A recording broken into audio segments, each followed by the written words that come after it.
ओम शांति। आज मीठे बाबा के 11 मई 2020 के महावाक्य हैं।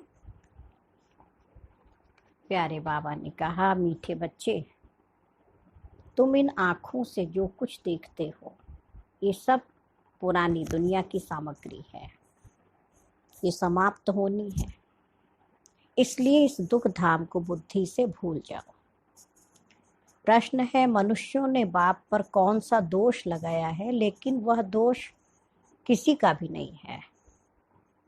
उत्तर है, इतना बड़ा जो विनाश होता है मनुष्य समझते भगवान ही कराता है। दुख भी वो देता, सुख भी वह देता। ये बहुत बड़ा दोष लगा दिया है। बाबा कहते हैं, बच्चे मैं सदा सुख दाता हूँ, मैं किसी को दुख नहीं दे सकता हूँ। भगवान कभी दुख दे सकता है? जब लौकिक माँ बाप बच्चों को दुख नहीं दे सकते तो वो पारलौकिक माता पिता बच्चों को दुख कैसे दे सकता है? बाबा कह रहे, मैं किसी को दुख नहीं दे सकता। अगर मैं विनाश कराऊं तो सारा पाप मेरे सिर पर आ जाए। वह तो सब ड्रामा अनुसार होता है, मैं नहीं कराता हूँ। इसमें भगवान का कोई रोल नहीं है कि वो विनाश के लिए ऑर्डर दे या प्रकृति को ऑर्डर दे। हम मनुष्य आत्माएं ही अपने कर्मों के अनुसार सुख व दुख पाती हैं।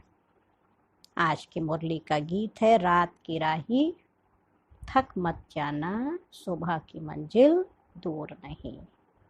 बाबा बच्चों को धीरज देते, बच्चे इस कलयुगी रात से निकल सतयुगी सवेरे जा रहे हो, रात की राही थकना नहीं, सतयुगी सवेरा होने में देर नहीं है। ओम शांति। बच्चों को सिखलाने के लिए कई गीत बड़े अच्छे हैं।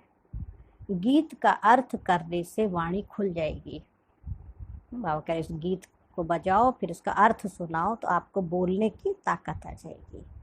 बच्चों की बुद्धि में तो है कि हम सभी दिन की यात्रा पर हैं। सतयुग की सवेरा आने वाला है ना, रात की यात्रा पूरी होती है। भक्ति मार्ग है ही रात की यात्रा। क्यों? क्योंकि भटकते, जहाँ जिसने जो बता दिया, हम भटकते आ रहे हैं। तो भटकना अंधेरे में ही होता है, दिन में नहीं होता है। तो ज्ञान है दिन और भक्ति है अज्ञानता की अंधकार, जिसको ब्लाइंड फेथ भी कह देते हैं। तो अंधियारे में धक्का खाना होता है। आधा कल्प रात की यात्रा कर उतरते आए हो, अभी आए हो दिन की यात्रा पर। यह यात्रा एक ही बारी करते हो। तुम जानते हो, याद की यात्रा से हम तमो प्रधान से सतो प्रधान बन, फिर सतो प्रधान सतयुग के मालिक बनते हैं। सतो प्रधान बनने से सतयुग के मालिक और तमो प्रधान बनने से कलयुग के मालिक बनते हो। इनको कहा जाता है स्वर्ग, इनको कहा जाता है नर्क। अब तुम बच्चे बाप को याद करते हो। बाबा कह रहे, तुम्हारा काम है शिव बाबा को याद करना। बाप से सुख मिलता है जो और कुछ बोल नहीं सकते हैं। सिर्फ ये याद रखें कि शांति धाम है हम आत्माओं का घर। बाबा कह रहे, ज्ञान नहीं सुना सकते तो इतना तो कम से कम याद रख ही सकते हैं कि शांति धाम परम धाम हम आत्माओं का घर है और सुख धाम है स्वर्ग की बादशाही। और अभी ये है दुख धाम, रावण राज्य। तो अब बाबा कहते, ये जो दुख धाम है ना, इसको तुम भूल जाओ। इतना तो याद रख ही सकते हैं, शांति धाम हमारा घर, सुख धाम हमारा स्वर्ग, और ये है दुख धाम, इसको हमें भूलना है। भल यहाँ रहते हो, परंतु बुद्धि में यह रहे कि इन आँखों से जो कुछ देखते हैं वह सब रावण राज्य है। इन शरीरों को देखते हैं, यह भी सारी पुरानी दुनिया की सामग्री है। यह सारी सामग्री इस यज्ञ में स्वाहा होनी है। वह पतित ब्राह्मण लोग यज्ञ रचते हैं तो उनमें जौ तिल आदि सामग्री स्वाहा करते हैं। अब यहाँ तो विनाश होना है ना। ऊंचते ऊंच है बाप, पीछे है ब्रह्मा और विष्णु। शंकर का इतना कोई पार्ट है नहीं, विनाश तो होना ही है। हाँ, बाबा कह रहे उनका कोई रोल नहीं है, विनाश तो होना ही है। बाबा तो विनाश उनसे कराते हैं जिस पर कोई पाप न लगे। अगर कहीं भगवान विनाश कराता है तो उस पर दोष आ जाए। इसलिए ये सब ड्रामा में नोंद है, होना है। ये बेहद का ड्रामा है जिसको कोई जानते नहीं है। रचयिता और रचना को कोई नहीं जानते। न जानने कारण निधन के बन पड़े हैं। कोई धनी है नहीं। कोई घर में बाप नहीं होता है और आपस में बच्चे लड़ते रहते हैं तो कहते तुम्हारा कोई धनी है क्या? कोई बड़ा नहीं है। अभी तो करोड़ों मनुष्य है, इनका कोई धनी थोड़ी नहीं है। नेशन नेशन में लड़ते रहते हैं। एक ही घर में बच्चे बाप के साथ, पुरुष स्त्री के साथ लड़ते रहते हैं। हाँ, दुनिया में देखो, जिस घर में नहीं बनती आपस में तो भर लड़ाई झगड़ा चलता रहता है। संस्कार स्वभाव टकराते हैं ना। तो दुख धाम में है ही अशांति। ऐसे नहीं कहेंगे कि भगवान बाप कोई दुख रचते हैं। मनुष्य समझते हैं सुख दुख बाप ही देते, परंतु बाप कभी दुख दे न सके। उनको कहा ही जाता है सुखदाता, तो फिर दुख कैसे देंगे? बाप तो कहते हैं हम तुमको बहुत सुखी बनाते हैं। एक तो अपने को आत्मा समझो। आत्मा है अविनाशी, शरीर है विनाशी। हम आत्माओं के रहने का स्थान परम धाम है, जिसको शांति धाम भी कहा जाता है। यह अक्षर ठीक है। स्वर्ग को परम धाम नहीं कहेंगे। परम माना परे ते परे, वो तो परम धाम है ना। स्वर्ग को थोड़ी परम धाम कहेंगे। स्वर्ग तो यहाँ ही होता है, लेकिन मूल वतन है परे ते परे, जहाँ हम आत्माएं रहती हैं। सुख दुख का पार्ट तुम यहाँ बजाते हो। यह जो कहते फलाना स्वर्ग पधारा, यह है बिल्कुल रॉन्ग। स्वर्ग तो यहाँ है नहीं, अभी तो है कलयुग। इस समय तुम हो संगम युगी और बाकी सब हैं कलयुगी। एक ही घर में बाप कलयुगी तो बच्चा संगम युगी। बाप कलयुग में, उसको ज्ञान नहीं समझ में आता है, बच्चे को समझ में आ रहा है, तो उसको बाबा क्या कहेंगे? बाबा कहते हैं उसको संगम युग में है, क्योंकि उसको पता दुनिया जा रही नहीं आ रही, उसको उस खुशी में है। स्त्री संगम युगी, पुरुष कलयुगी। कितना फर्क हो जाता है। स्त्री ज्ञान लेती, पुरुष ज्ञान नहीं लेते, तो एक दो को साथ नहीं देते। फिर घर में खिटखिट हो जाती है। स्त्री फूल बन जाती है, वो कांटे का कांटा रह जाता है ना। तो इसलिए बाबा कहते ज्ञान सबको लेना है, नहीं लेते तो देखो। एक ही घर में बच्चा जानता है हम संगम युगी पुरुषोत्तम पवित्र देवता बन रहे हैं, लेकिन बाप कहते नहीं, शादी बर्बादी कर नरकवासी बनो। तो उसको नहीं नॉलेज है तो कहेगा नहीं, ये कलयुगी दुनिया की शादी करो, उसी में दुखी हो। अब रूहानी बाबा कहते हैं बच्चे पवित्र बनो। कलयुगी बाप कह रहा नरकवासी बनो, अपवित्र बनो। और रूहानी बाप कहता बच्चे पवित्र बनो, स्वर्ग के मालिक बनो। अब हम जज करें हमें क्या बनना है? नॉलेज मिल गई तो भगवान का कहना मानेंगे। अभी की पवित्रता 21 जन्म चलेगी। ये रावण राज्य ही खलास हो जाना है। जिससे दुश्मनी होती है तो उनका एफिजी जलाते हैं ना, जैसे रावण को जलाते हैं। तो दुश्मन से कितनी घृणा होनी चाहिए। परंतु यह किसको मालूम नहीं कि रावण कौन है। बहुत ही खर्चा करते हैं। मनुष्य को जलाने के लिए इतना खर्चा नहीं करते, रावण को जलाने के लिए कितना खर्चा। स्वर्ग में तो ऐसी कोई बात होती नहीं है। वहाँ तो बिजली में रखा और ख़त्म। वहाँ ये ख्याल भी नहीं रहता कि उनकी मिट्टी काम में आए, है ना। यहाँ तो मिट्टी को भी कितना उसे रखते हैं। वहाँ की तो रस्म रिवाज ऐसी है बाबा कह रहे जो कोई तकलीफ अथवा थकावट की बात ही नहीं रहती, इतना सुख रहता है। तो अब बाप समझाते हैं बच्चे माम एकम याद करने का पुरुषार्थ करो। एक मुझ बाप को याद करने का पुरुषार्थ करो। यह याद करने की ही युद्ध है। बाप बच्चों को समझाते हैं मीठे बच्चे अपने ऊपर अटेंशन का पहरा देते रहो। माया कहाँ नाक कान काट ना जाए, क्योंकि दुश्मन है ना। ये अटेंशन रखना है ना। नाक कान काटना माना देखो इज्जत ही चली जाती है माया रावण के कारण। कहीं क्रोध करेंगे, कहीं काम विकार है, कहीं लोभ है। हाँ, तो कहते तुमने तो भाई नाक कटा दी। तो माया देखो नाक कान कटवा देती है, दुश्मन है ना। तुम बाप को याद करते हो और माया तूफान में उड़ा देती है।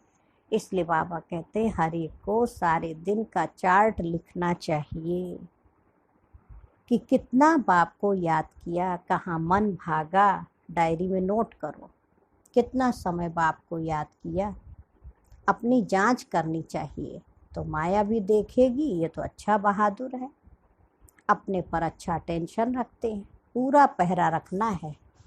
अभी तुम बच्चों को बाप आकर परिचय देते हैं, कहते हैं भल घर बार संभालो, सिर्फ बाप को याद करो।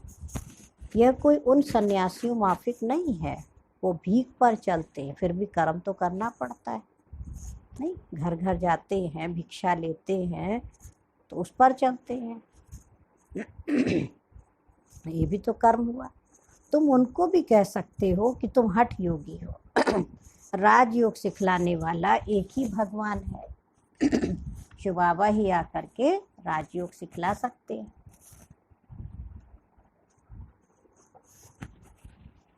तो बाबा कह रहे तुम उनको ये बता सकते हो कि तुम्हारा है हठ योग, और शिव बाबा सिखा रहा है राजयोग। यह एक ही भगवान है जो राजयोग सिखला सकते। अभी तुम बच्चे संगम पर हो, इस संगम युग को ही याद करना पड़े। हम अभी संगम युग पर सर्वोत्तम देवता बनते हैं। हम उत्तम पुरुष अर्थात पूज्य देवता थे, अब कनिष्ठ बन पड़े, कोई काम के नहीं रहे। अब हम क्या बनते हैं? मनुष्य जिस समय बैरिस्ट्री आदि पढ़ते हैं उस समय मर्तबा नहीं मिलता है, उस समय थोड़ी पोस्ट पोजीशन मिल जाएगी, उसको तो पढ़ाई पढ़ रहा है। इम्तिहान पास किया, मर्तबे की टोपी मिली, जाकर गवर्नमेंट की सर्विस में लगेंगे। अभी तुम बच्चे जानते हो हमको ऊंचते ऊंच भगवान पढ़ाते हैं, तो जरूर ऊंचते ऊंच पद भी देंगे, है ना। उस पढ़ाई में और इस पढ़ाई में बाबा देखो कितना अंतर बता रहे हैं कि इस पढ़ाई को पढ़ते ही देखो कितने ऊंच बनते जाते। ये हमारी एम ऑब्जेक्ट है। बाबा कहते बच्चे मामेकम याद करो, मैं जो हूँ जैसा हूँ सो समझा दिया है। आत्माओं का बाप मैं बिंदी हूँ, मेरे में सारा ज्ञान है। तुमको भी पहले यह ज्ञान थोड़ी था कि आत्मा बिंदी है, उनमें सारा 84 जन्मों का पार्ट अविनाशी नूंधा हुआ है। क्राइस्ट पार्ट बजा कर गए हैं, फिर जरूर आएंगे तो सही ना। क्राइस्ट के अभी सब, बाबा कह रहे क्राइस्ट के अभी सब जाएंगे, सब आत्माओं को जाना है। क्राइस्ट की आत्मा भी अभी तमो प्रधान होगी। जो भी ऊंचते ऊंच धर्म स्थापक हैं वो अब सब तमो प्रधान हो गए, इसकी सृष्टि तमो प्रधान हो रही है। तो ये भी कहते हैं मैं बहुत जन्मों के अंत में तमो प्रधान बना, अब फिर सतो प्रधान बनते हैं। तत्तम जैसे ब्रह्मा बाबा बने, वैसे हम बच्चों का भी पार्ट चलता है।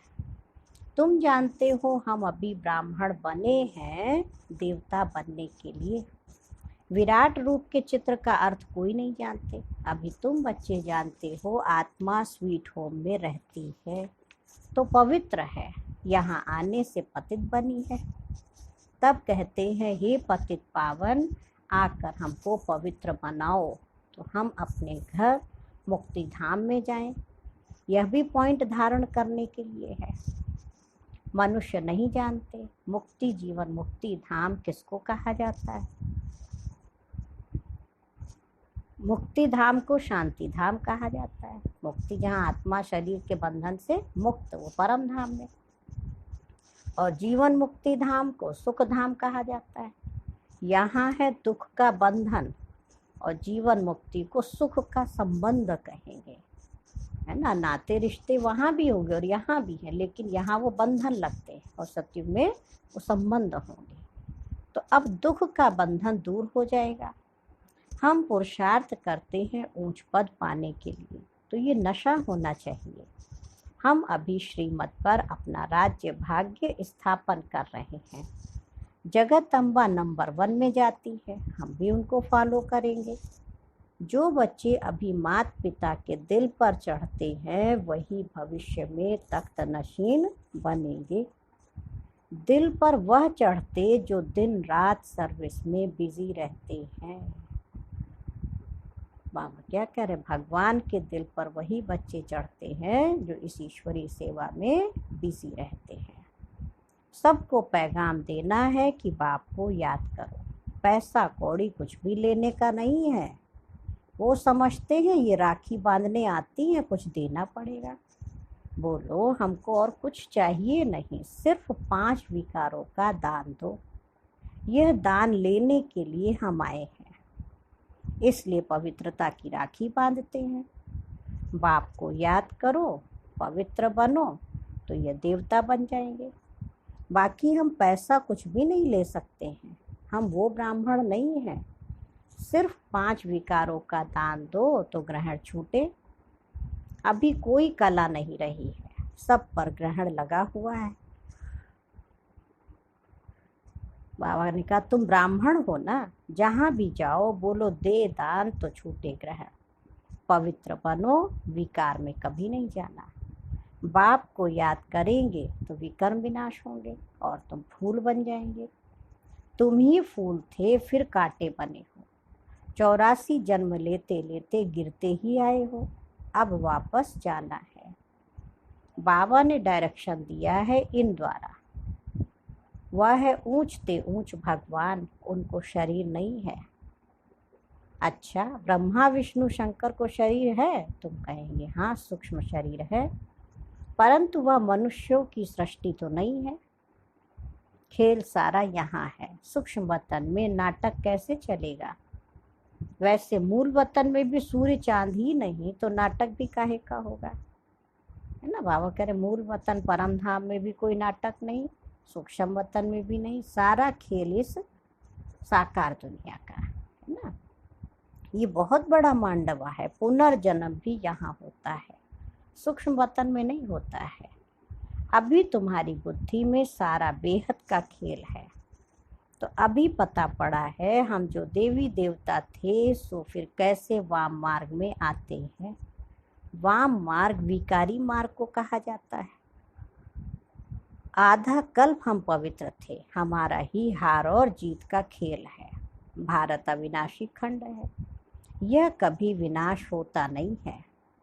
आदि सनातन देवी देवता धर्म था तो और कोई धर्म नहीं था। तुम्हारी इन बातों को मानेंगे वह जिन्होंने कल पहले माना होगा।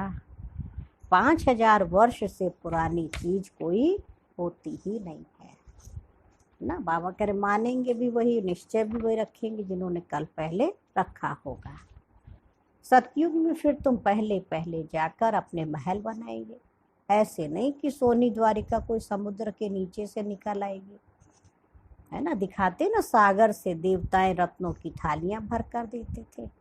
वास्तव में ये संगम युग की बात है कि ज्ञान सागर बाबा जो तुम बच्चों को ज्ञान रत्नों की थालियां भरकर दे रहे हैं। तो ये संगम युग की बात है। दिखाते ना शंकर ने पार्वती को कथा सुनाई, ज्ञान रत्नों से झोली भरी। अब शंकर के लिए तो एक तरफ कहेंगे भांग धतूरा पीता था, फिर उनके आगे जाकर कहते भर दो झोली, हमको धन दो। तो देखो शंकर की भी गिलानी कर दी है। अब कहाँ ऊपर सूक्ष्म वतन में भांग धतूरा आएगा। अब हमारे भगवान कोई ऐसे तो नहीं थे। आज कोई भांग धतूरा गांजा चरस खा पी के आए तो उसको भगवान कहेंगे।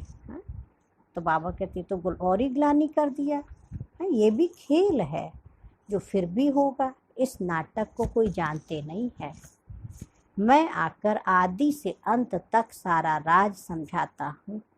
यह भी जानते हो ऊंचते ऊंच बाप है। विष्णु सो ब्रह्मा, ब्रह्मा सो विष्णु कैसे बनते हैं ये कोई समझ ना सके। अभी तुम बच्चे पुरुषार्थ करते हो कि हम विष्णु कुल का बने। विष्णुपुरी का मालिक बनने के लिए तुम ब्राह्मण बने हो।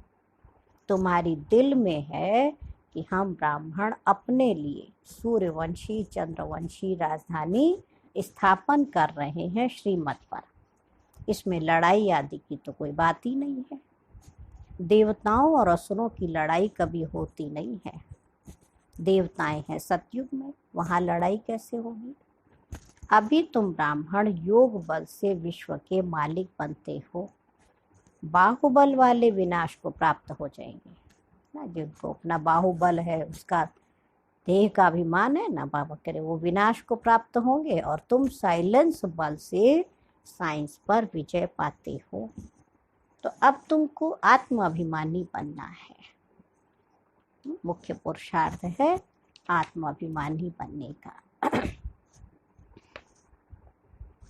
हम आत्मा है, हमको जाना है अपने घर।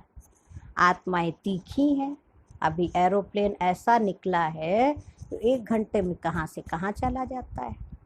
अब आत्मा तो उनसे भी तीखी है। चपटी में आत्मा कहाँ की कहाँ जाकर जन्म लेती है। चपटी मारा 1 क्षण भी नहीं लगता। कोई विलायत में भी जाकर जन्म लेते हैं। आत्मा सबसे तीखा रॉकेट है। इसमें मशीनरी आदि की कोई बात नहीं है। शरीर छोड़ा और ये भागा। अब तुम बच्चों की बुद्धि में है कि हमको घर जाना है। पतित आत्मा तो जा न सके, तुम पावन बनकर ही जाएंगे। बाकी तो सब सजाएं खाकर जाएंगे। सजाएं तो बहुत मिलती हैं। वहाँ तो गर्भ महल में आराम से रहते हैं। बच्चों ने साक्षात्कार किया है कृष्ण का जन्म कैसे होता है। कोई गंध की बात नहीं है, एकदम जैसे रोशनी हो जाती है। अभी तुम वैकुंठ के मालिक बनते हो तो ऐसा पुरुषार्थ करना चाहिए। शुद्ध पवित्र खान पान होना चाहिए। बाबा क्या कह रहे हैं, योगी का भोजन बहुत शुद्ध पवित्र सात्विक भोजन। दाल भात सबसे अच्छा है। कहते दाल भात खाओ, हरि के गुण गाओ।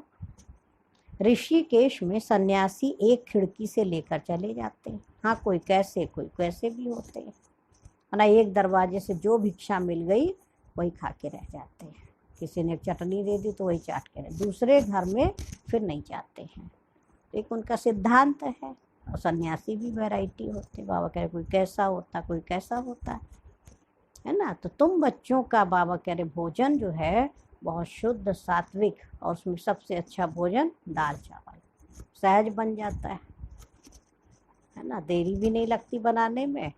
और अपना बाबा को भोग लगाओ, प्यार से खाओ ना। इच्छा मात्रम अविद्या। कोई ये नहीं कि खाली दाल चावल ही खाना। अपना बाबा कह रहे हमारा भोजन बहुत साधारण हो, बाबा की याद में, ना बहुत ऊंचा ना बहुत नीचा। तो हर परिस्थिति में अपने आप को ढाल लेवे।